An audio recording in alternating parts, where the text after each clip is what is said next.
The order you put your plugins in is totally up to you, but you can start out using some basic principles so you know what's going on, and then you can do your own thing. First up, especially if you're recording at home in a regular room, you might want to use a gate to clean up the parts in between the sound. You might even have to use a noise reduction plugin if the gate isn't cleaning it up enough. If you want to know how a gate works, I'll leave a link to a video in the description. If you're using pitch correction for vocals or instruments, add that one next.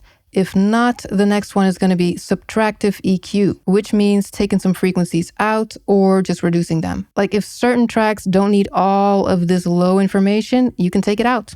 If something is too boomy or too harsh, or if there's one specific annoying frequency, you can pull it down. Or if you use dynamic EQ, it'll just pull it down whenever it gets too loud. Then compression to even out the dynamics a bit. The reason why you might want to do this after the EQ is because we do not want to emphasize the annoying frequencies. We want the compressor to work on the nice sound. What I do for this compression is I use a compressor that doesn't add too much character to the sound, but it's just taking the edge off. And then a second compressor can do a little more.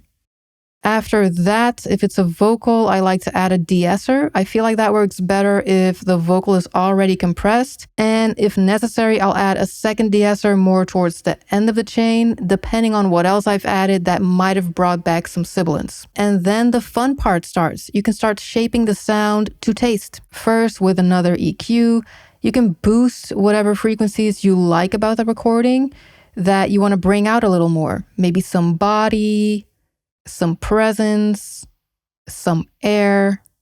And when you do this, be sure to listen to the track within the mix because whatever sounds good soloed doesn't necessarily work in the mix. And to give it even more character, you can now add saturation, which can make something sound a little thicker and it can help it cut through. And that's pretty much it for inserts. If you really want to tighten up a sound, you could add a limiter at the end, but you might not want to overdo that. And then for time-based effects like reverb and delay, it's going to be best to have those as sends instead of inserts so you have separate control. I'll add a video about that to my little recommendation list in the description as well. So those were the basics, but now let's get a little crazy. I've been posting these short song ideas like this one.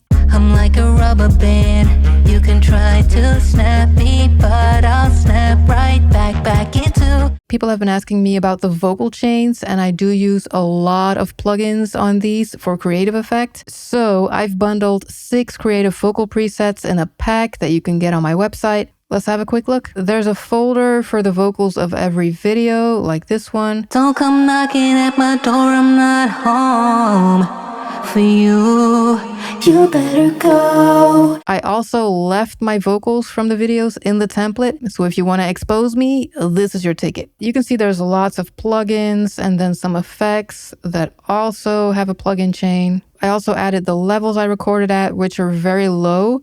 It's always just this one and then my little preamp here. So that means if you record way louder, the whole chain is going to sound different. And in case you don't have some of the plugins I use, I also included all of the plugin settings so you can replace them with similar plugins.